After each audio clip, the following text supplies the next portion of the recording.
Mesdames et messieurs, j'espère et je crois que nous partageons toutes et tous ici la conviction que l'alimentation est au cœur des grands défis de notre époque.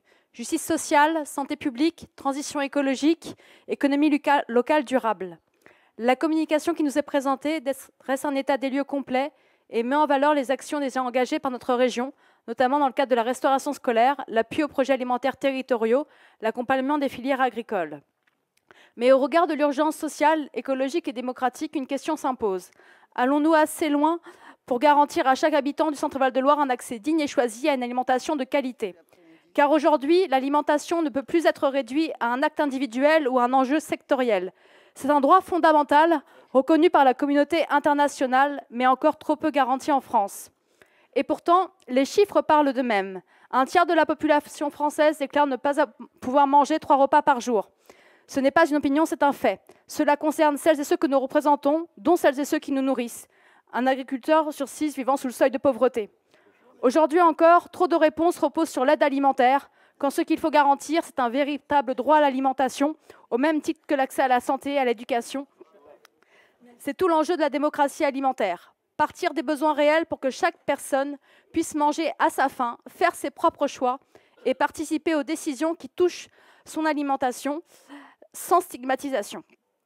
Des initiatives inspirantes existent déjà partout en France pour redonner du pouvoir d'agir aux habitants en lien avec les producteurs, les collectivités et les associations. Et notre région n'est pas en reste. Mais elle peut et doit aller encore plus loin. Elle dispose pour cela de leviers puissants, comme par exemple intégrer la démocratie alimentaire aux projets alimentaires territoriaux en y impliquant pleinement les habitants ainsi que les différentes parties prenantes, mais pas seulement pour les consulter, mais aussi pour construire ensemble les solutions, ce qui n'est pas toujours évident avec les emplois du temps. Poursuivre et amplifier le soutien que nous apportons aux expérimentations de sécurité sociale de l'alimentation en accompagnement d'autres territoires pilotes.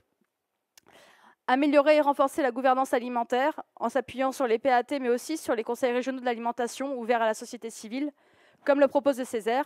Et ça a été dit aussi par ailleurs, accompagner les jeunes dès le lycée, voire bien plus tôt, pour qu'ils et elles comprennent les enjeux de l'alimentation à travers les repas partagés à la cantine, les cours et projets éducatifs, apprendre à bien manger, à cuisiner, à faire des choix éclairés, s'inscrit pleinement dans l'éducation à la citoyenneté et favorise l'émancipation des personnes.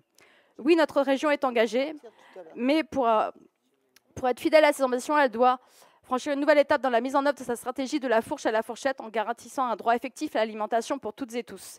La démocratie alimentaire n'est pas un luxe, c'est une réponse concrète aux fractures sociales et territoriales, un levier pour valoriser les circuits courts, soutenir nos paysans, améliorer la santé publique et retisser du lien entre les habitants.